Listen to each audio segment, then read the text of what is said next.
Namaskar, I am Sandeep Chaudhary working as Assistant Professor in Department of Electrical Engineering, All India Shri Shivaji Memorial Society's Institute of Information Technology, AISSMS IYT, Pune. This presentation is about torque equation of induction motor and the illustration of different power factors for rotor and their effect on the average torque. As we know, the electrical power in rotor E2I2 cos phi 2 is ultimately converted into torque, that is in the mechanical form, and that torque is available at the shaft of the motor. So ultimately E2I2 cos phi 2 gets converted into mechanical output.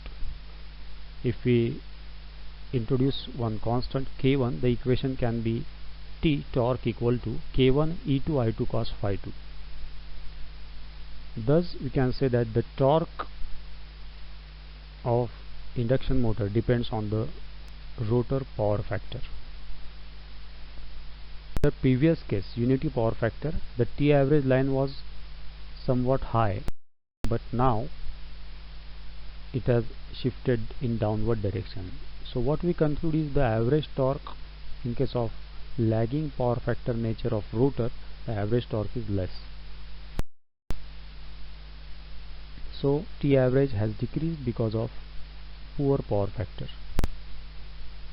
Now let us consider purely inductive rotor. Of course it is theoretical interest. Practically purely inductive rotor we cannot get.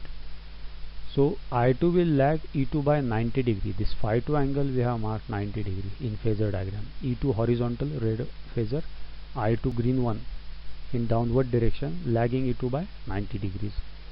Now see the waveforms. E2 waveform is a reference, red one.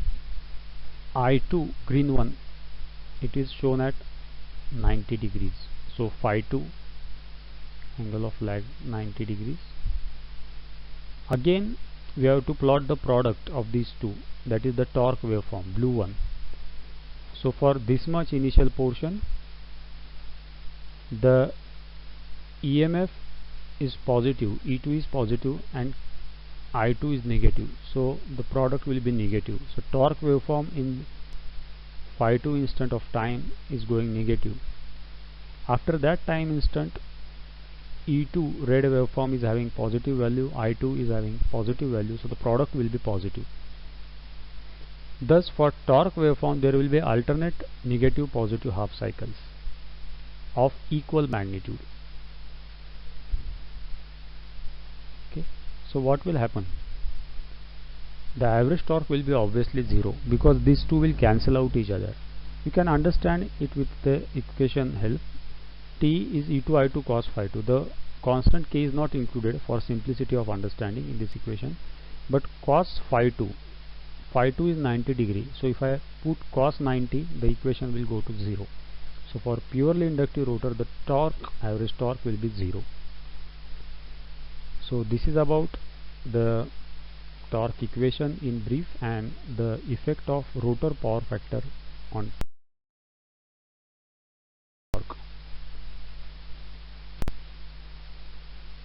For more information, you can log on to www.aissmsiyt.org. Thank you.